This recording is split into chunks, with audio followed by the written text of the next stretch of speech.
मराठा आरक्षणाचा लढा यशस्वी झालाय?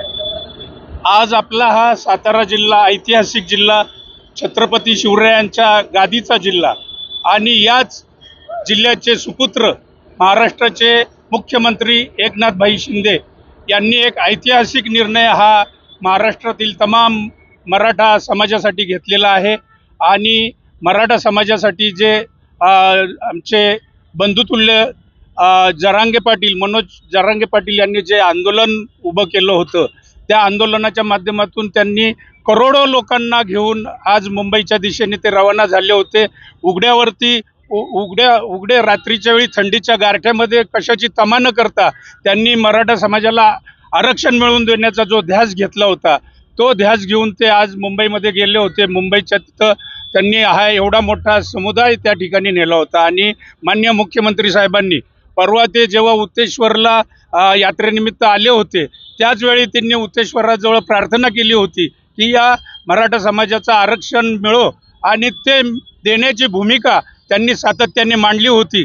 आणि माननीय मुख्यमंत्री साहेबांनी आज सकाळी काल रात्री त्यांनी तसा GR काढला आणि आज त्यांनी नवी मुंबई येथे आमचे जे मनोज जरांगे पाटील आहेत यांना भेटून त्या ठिकाणी त्यांनी तो GR दिलेला आहे। त्यांनी ज्या काही समस्या मांडल्या होत्या, जे काही विषय होते, त्या सगळ्यांना मराठा समाजाला त्यांनी न्याय देण्याचं काम माननीय मुख्यमंत्री साहेबांनी केलेलं आहे।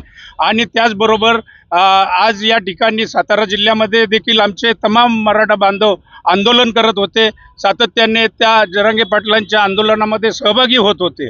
आणि या सगळ्यांचं राज्यातील तमाम सर्व मराठा बांधवांचं हे श्रेय आहे। आणि तमाम करोडो आज जगाने नोंद घेतली या आंदोलनाची, आणि तीच आज माननीय मुख्यमंत्री साहेबांनी आज या ठिकाणी निर्णय घेऊन मराठा समाजाला न्याय दिलेला आहे।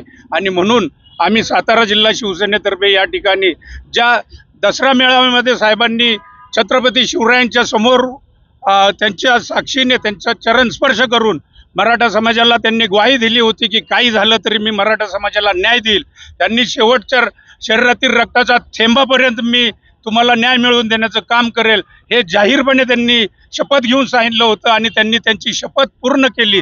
म्हणून आज या ठिकाणी शिवतीर्थावरती, पवई नाक्यावरती छत्रपती शिवरायांना तमाम मराठा समाज आणि शिवसेनेच्या वतीने या ठिकाणी अभिवादन करून या ठिकाणी आम्ही त्यांना पुष्पहार या ठिकाणी वाहून या ठिकाणी सर्वांना पेढ्याचं वाटप केलेलं आहे। आणि संपूर्ण सातारा जिल्ह्यामध्ये हा आनंदोत्सव साजरा करताना मला खात्री आहे की राज्यामध्ये पुन्हा एकदा दिवाळी सुरू झाली आहे।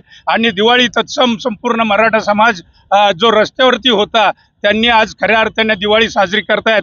गोरगरिबांचे प्रश्न त्यामुळे मार्गी लागणार आहेत।